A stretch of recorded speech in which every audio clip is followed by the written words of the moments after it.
라디오에 물어보세요.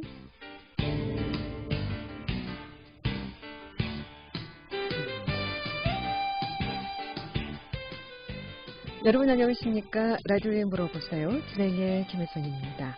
KBS 원주방송국 라디오에 물어보세요는 매주 월요일부터 금요일까지 우리 생활과 밀접한 다양한 분야의 생활 상담을 해드리고 있습니다. 오늘은 오시엘 변호사 모시고 법률 상담하겠습니다. 실제 판례 사례를 중심으로 어떤 판례가 났는지 직접 들어보고요. 이 밖에도 상가주택 임대차 보호법이라든가 땅 문제, 돈 문제, 또 고소 고발, 사고나 분쟁으로 법적인 조언이나 상담 필요하신 분 전화 주시면 되겠습니다. 이용을 상담 전화번호 알려드립니다. 이용을 상담 전화는 764국에 6335번, 764국에 6336번 두 대의 전화 준비되어 있고요. 전화가 어렵거나 곤란한 분들은 50번의 정보 이용료 있는 문자 샵8950, 샵8950으로 상담해 주시면 되겠습니다. 오늘은 법률 상담입니다. 이용을 상담 전화 다시 한번 알려드립니다. 764국에 6335번, 764국에 6336번 두 대의 전화 준비되어 있습니다. 오시엘 변호사 모시겠습니다. 안녕하십니까? 네, 안녕하십니까? 네. 자, 오랜만에 아주 시원하고 기분 좋은 비가 내린 것 그렇습니다. 같죠. 예. 다만 비 피해 없이 좀 필요한 양만큼 비만 적당히 내렸으면 좋겠습니다. 실제 사례죠.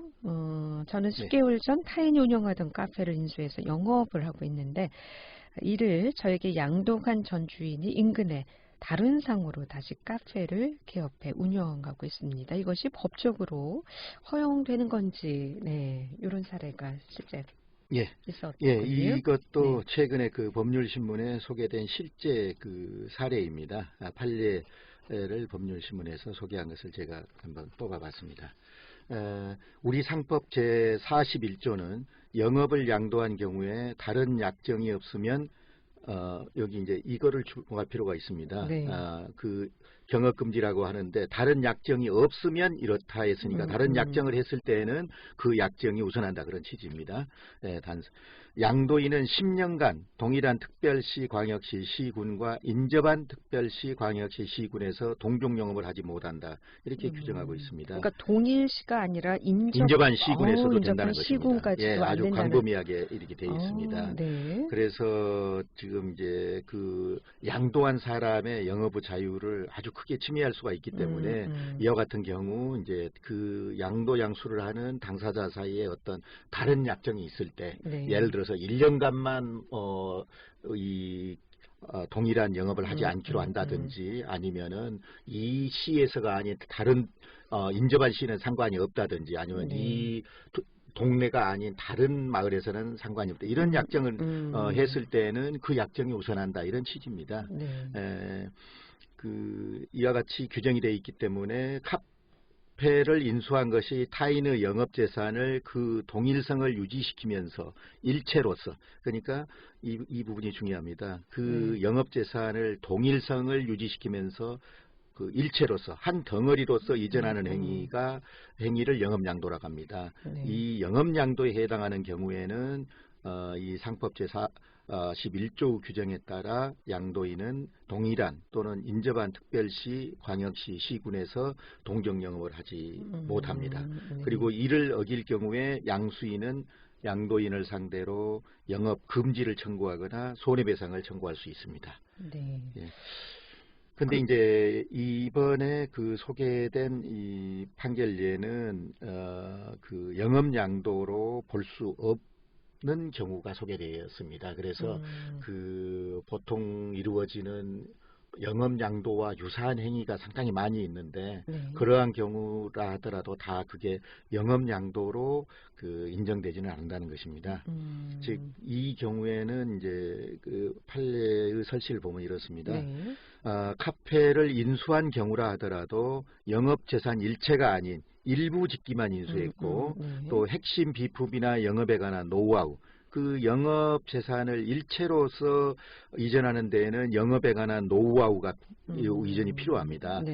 그리고 또 거래처의 정보와 같은 것도 굉장히 중요한 영업 재산이 되지 않겠습니까? 그렇죠. 그러니까 그러한 것을 일체를 양도 대상으로 삼지 않았다면 이는 상법에서 말하는 영업양도가 아닌 단순한 집기의 매매에 해당하므로 이러한 경우에는 경업금지 의무가 발생하지 않는다. 이렇게 판단을 했습니다. 그럼 지금 사례의 경우는 예, 그 영업 전체를 양도한 것이 경우가 아니라 아니고 집기의 일부만 어차피 같은 장소에서 카페를 하는 사람이 그냥 인수를 해서 산 것입니다. 네. 그리고 어떤 그 제조법이라든지 거래처라든지 그런 정보 또 노하우 이런 거에 대해서는 전혀 가 없었고 또 주요한 그 영업 시설에 대해서도 양도가 이루어지지 않았습니다. 그래서 이 경우는 상법에서 말한 진정한 영업 양도가 아니다. 네, 이렇게 판단을 해서 경업 금지 의무를 인정하지 않았습니다. 양도에 대해서. 네. 그러한 사례입니다. 전체 예. 영업 재산 일체라는 것은 뭐 상호라든가 특별 예. 메뉴 레시피라든가 그렇습니다. 뭐 노하우 기술 거래처와 노하우 거래처, 예. 이런 이게 것들이 아주 중요한, 다 포함됐을 경우에는 인접 시군까지도 동종 영업을 하지 못한다. 그 기간은 10년이다. 10년입니다. 다만 이러한 경우에는 이제 특별한 약정이 없는 경우입니다. 물론 이제 양도인과 양수인 사이에 10년 동안 동일한 영업을 못 한다는 것이 너무나 좀 가혹하고 불편하다 할 경우에는 예를 들어서 뭐 다른 약정을 해도 상관이 없습니다. 그러면은 그것이 이 규정에 우선한다. 당사자의 약정이 더 우선한다. 이런 것입니다. 그러니까 보충적인 성격을 가지고 있습니다. 이 규정은. 다른 약정이 있으면은 그에 의하고 그거에 없을 때는 이런 법 규정에 따른다. 이런 취지입니다. 그러면은 특별한 뭐 레시피라든가 상호는 아니지만 카페 메뉴라는 것이 거의 뭐 비슷하지 않습니까? 그렇습니다. 커피나 과일 음료 또는 뭐 베이커리 빵 이런 종류인데 인수 이제 양도를 하고 인근에 비슷한 카페를 또 차릴 수는 있는 경우인가요? 그러면은? 그러려면은 이제 아까 그 대전제인 이거는 어디까지나 보충적 규정이기 때문에 강행 규정이 아니기 때문에 다른 약정을 해서 예를 들어서 1년간만 뭐 그러면은 이 인근에서는 하지 않는다라는 약정을 하면은 그에 의해서 따르면 되는 것이고 또 뭐 일부 시설만 이제 양도를 하고 이 사람은 다른 곳으로 이사를 가는 과정에서 어차피 집기라든지 이런 거는 이사를 가더라도 시설 규모가 다르거나 그러면은 뭐 사용하지 않을 경우니까 이런 것만 일부만 매매하고 갔다면은 이거는 또 영업 재산을 그 동일성을 유지하면서 일체로서 양도한 경우가 아니기 때문에 이거는 역시 이 법 규정에 의해서 다른 약정이 없더라도 경업 금지 의무가 발생하지 않는다고 보겠습니다. 뭐 흔히 요즘 카페가 워낙 많다 보니까 뭐 신장 개업도 하고 폐업도 하고 또 양도도 하는 경우가 참 많은데 분쟁이 생길 수 있을 것으로 권리금이나 시설금만 뭐 이렇게 양도 또 양수가 됐다면 인근에 또는 뭐 어느 정도 가까운 곳에 카페를 차려도 큰 무리는 없다. 하지만 양도 있어서 이제 양수인이 이런 부분에 걱정이 된다면 특약을 뭐 따로 해도 약정을 해야 되는 경우죠. 그러면은 양도인의 입장에서도 혹시 인근에 양수인의 입장에서도 양도인이 인근에 또 그 자기의 그와 같은 거래처나 기술을 이용해서 노하우를 이용해서 동일한 업종을 할 수 있으니까 하지 못하도록 이렇게 약정을 하는 것이 좋을 것 같습니다. 특히 권리금을 냈을 경우에 그것이 단순한 직기의 매매가 아닌 어떤 영업상의 비밀이나 노하우나 또 거래처의 인수 이런 것을 총체적으로 포함한 것으로 볼 수 있기 때문에 이러한 경우에는 이런 특약을 명시적으로 해두면 더욱 좋을 것으로 생각이 됩니다. 그렇군요. 라디오에 물어보세요. 오늘 오시엘 변호사 모시고 법률 상담하고 있습니다. 실제 판례 사례를 중심으로 상담하고 있고요. 이 밖에도 법적인 조언이나 상담 필요하시면 지금 전화 주시기 바랍니다. 이용하시 상담 전화 764국에 6335번, 764국에 6336번 두 대의 전화 또는 50원의 정보 이용료 있는 문자 샵 8950으로 상담해 주시면 되겠습니다. 함께하고 계신 지금 시각 11시 26분 지나고 있습니다.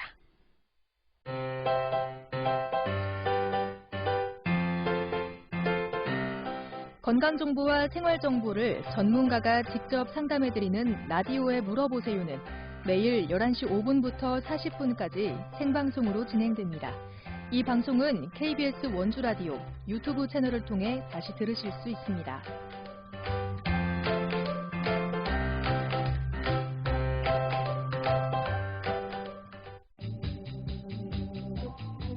여러분께서는 KBS 원주방송국에서 진행해드리는 라디오에 물어보세요를 듣고 계십니다. 라디오에 물어보세요는 매주 월요일부터 금요일까지 실생활에 필요한 생활 상담을 해드리고 있습니다. 라디오에 물어보세요. 지금 여러분의 상담 전화를 받고 있습니다.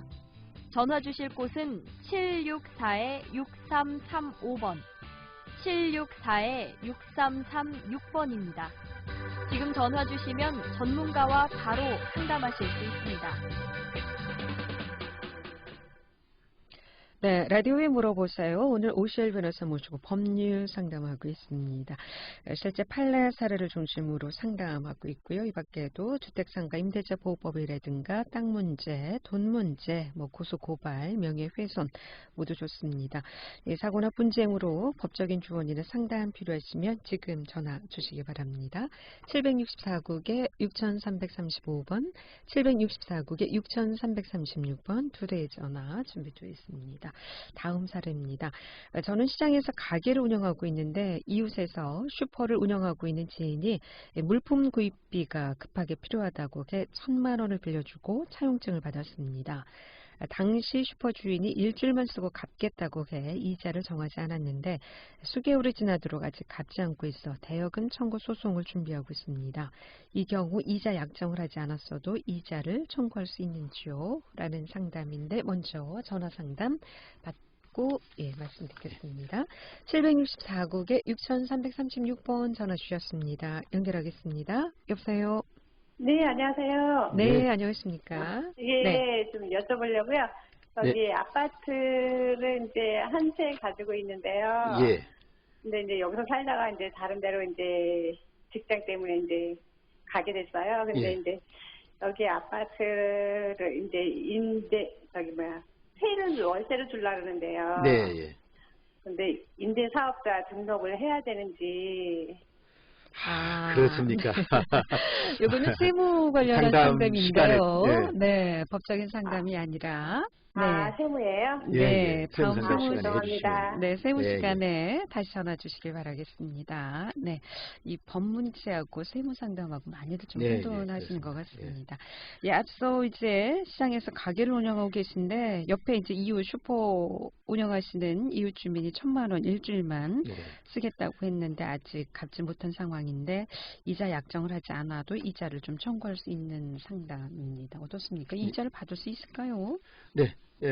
결론적으로 말씀드리겠습니다. 네. 이 지금 시장에서 가게를 운영하고 있는 그 사람이 돈을 빌려줬으니까 채권자라고 그러죠. 예. 채권자. 그 다음에 그 슈퍼를 운영하는 사람이 돈을 빌려 썼으니까 이제 채무자가 되겠습니다. 네. 이 채권자와 채무자가 모두 지금 상인이 아닙니까? 네. 이런 경우에는 당연히 이제 상법이 적용이 됩니다. 그리고 우리 상법은 그중 일방이 당사자 일방이 한쪽만 상인인 경우에도 상법이 적용이 됩니다. 그런데 이 경우에는 슈퍼를 운영하고 가게를 운영하는 사람 두 사람 다 채권자 채무자가 모두 상인이기 때문에 당연히 상법이 적용된다 하겠습니다. 그 상법 제55조 제1항을 보면은 이렇게 규정되어 있습니다. 상인이 그 영업에 관하여 금전을 대여한 경우에는 법정이자를 청구할 수 있다. 금전을 대여한 경우에는. 그리고 상법 제47조 제2항은 상인의 행위는 영업을 위하여 하는 행위, 즉 상행위로 추정을 하고 있습니다. 그러니까 이거는 이제 그 상인의 행위는 그 특단의 사정이 없는 한 상행위로 추정하니까 상법이 적용된다 이런 취지입니다.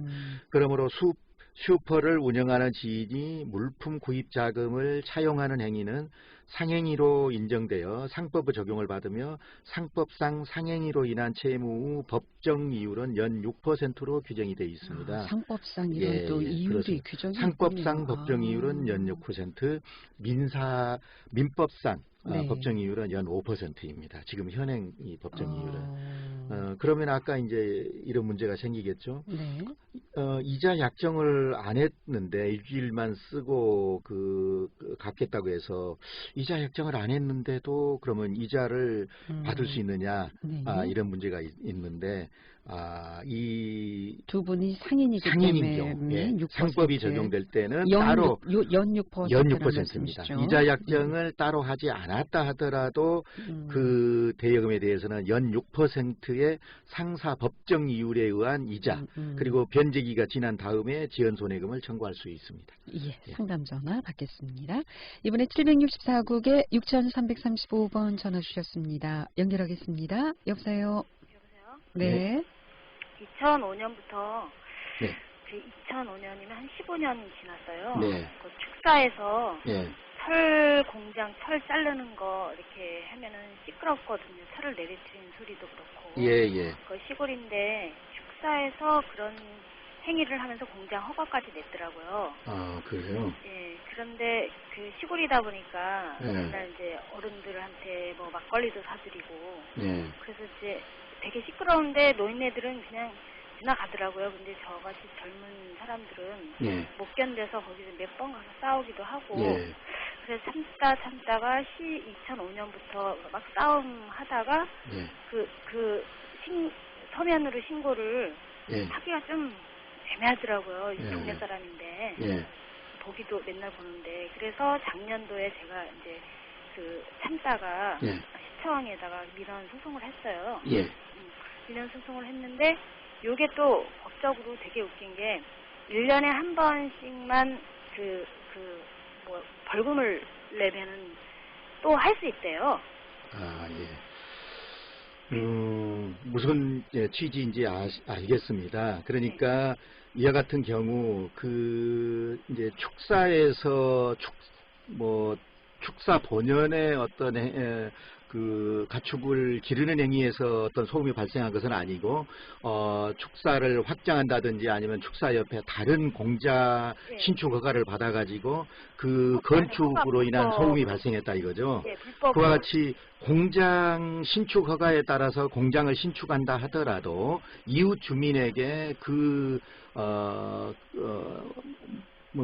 이 인용이 불가할 정도로 어느 정도의 소음은 참아야 됩니다. 그러나 그거를 도저히 견디기 어려울 정도로 심한 소음이 뭘 발생시켰다면은 그에 대한 책임이 있습니다. 그래서 그와 같은 경우에는 어떤 행정적인 제재로서 어떤 범칙금을 물게 한다든지 과징금을 물게 한다든지 이런 경우도 있고 또 그것에 의해서 해결이 되지 않으면은 이 소음이 거기에서 발생 한도를 초과하는, 그러니까 최소한의 소음이나 진동, 먼지 또는 냄새 이런 것이 나지 않도록, 발생하지 않도록 공사를 할 의무가 있습니다. 공장 신축하는 사람에게는.